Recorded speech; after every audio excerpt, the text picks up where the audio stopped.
Hi people, welcome to Chess 24/7 and you are encountering another online chess blitz video. I am playing with black pieces and we have Benko's opening. And my opponent is going to go for a King's Indian attack kind of setup, and let's go for King's Indian defense for black. And yes, now I think white will castle and so will black. And let's see what do we get now. Rook even, so he's probably going to play e4. So before he plays e4, let me grab some control over e4 so that I don't let him play e4 directly, and c3 is the follow-up. Let's go with c6, try to shut down this triangle to some extent.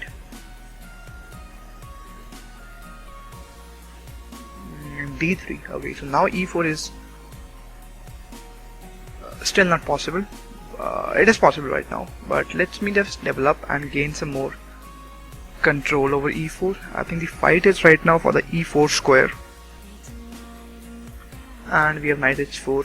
I can go for knight bishop g4, and if he plays f3, that will be a really bad move, I guess, because this knight will be devoid of a lot of squares and this bishop will be looking at his own pawn.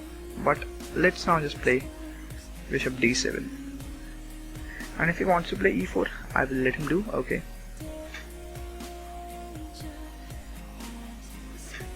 but now I have a battery along this diagonal and I'm going to exchange my white bishop for my opponent's white bishop, because my opponent's white bishop is a quite good piece, but he can play e5 if he wants to, and then I have to play knight d5. I guess the e5 can be an inconvenience to my knight, but I don't think so he should take this knight over here, because then he will be creating a couple of light square weaknesses around his king, although he is winning a pawn in this variation. But I don't think so he should have done that. He should have exchanged his white bishop, because now he has white square weaknesses, and I can play bishop c6, which looks really good, obtaining this completely open diagonal, or I can play bishop e6. I'm going to play e6 because I can still put this bishop on this diagonal, and this is a bit of a extended pawn, and I'll try to put pressure on this pawn.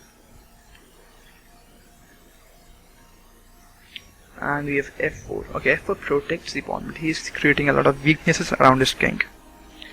And let me just grab this open file first, because his pieces are not developed, so he cannot really do anything. And first of all, let me just break this pawn structure. Okay, knight h2, f3. At that knight on h4 was not doing anything. I can take the pawn, but let's just first hit the queen once again. We'll see where the queen is going to go. And now I'm ready to take the pawn.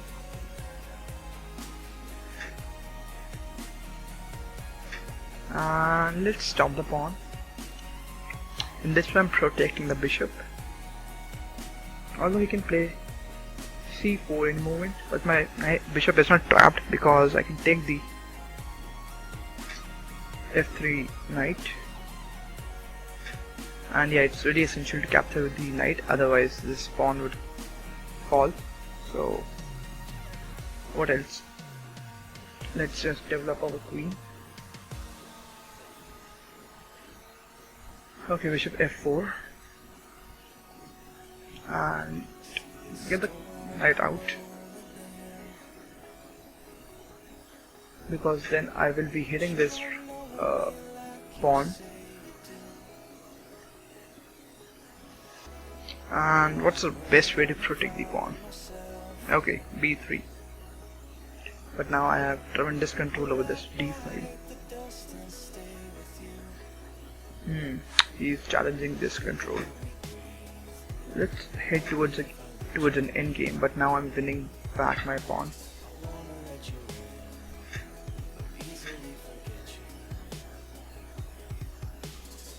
Let's see what we have now, because although yeah, there are a couple of checks available with my opponent, and I think it's a dead draw. I don't think so. Yeah, he can win a pawn by queen d7 and winning the b pawn, but then I can also give him checks and win a couple of pawns here. So let's see. Queen e7. I cannot go to h8 because queen f8 would be checkmate. So this is the only square. I can intervene, but then I will be losing. I can intervene with queen h5, but then I will be losing this pawn on e6.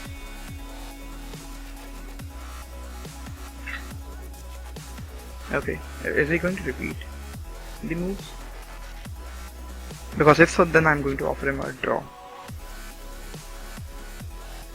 Draw offer. Okay, let's go for a draw. He has offered me a draw. I think it's a good game. Let's wait for the server for the announcement of draw, because I've accepted the draw.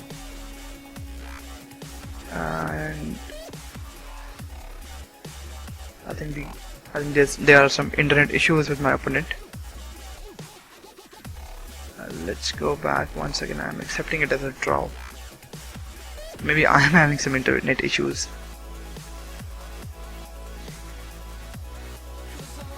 Okay, I'll get back to you guys once I get this internet issue. Okay, let's revert, and we had g3, knight f6, bishop g2, g6, knight f3, bishop g7, both side castles, and this is quite usual setup where white is aiming for the white squares and black is aiming for the dark squares. Rook e1, preparing e4. With d3, I guess he should have played d3 and then e4, because that's the King's Indian setup for white. d5, c3 is, I don't know why, but c6 is played, to be very honest, to close the diagonal for my opponent's white bishop. d3, preparing e4, bishop f5, getting some more control over the e4 square, which is a fight right now. Knight h4, bishop d7, e4, d takes e, queen c8, e5, knight d5. I think taking this knight was not a good option. Over here c5 should have been played. C4. I mean c4 should have been played, hitting the knight with the pawn instead of taking the knight. And queen e4, knight c6, pressure against the pawn on d5, f4, and I wanted to take, and now this is a very lone pawn, so I can make it a target of attack, but I didn't need to because I had tremendous control over the d file, and here my opponent went for a mutual draw. I think there isn't much. I mean, obviously, if let's go to edit mode, I go here, he can take this way. If I go check, and yeah, you know, this is not going to be that much great for any of these sides, so that's why it was a draw. And yeah, that's it for this video. I hope you liked my video, and if you did, then please hit that like button, subscribe to my channel, and see you in my next video. Till then, take care, tada, goodbye, good day.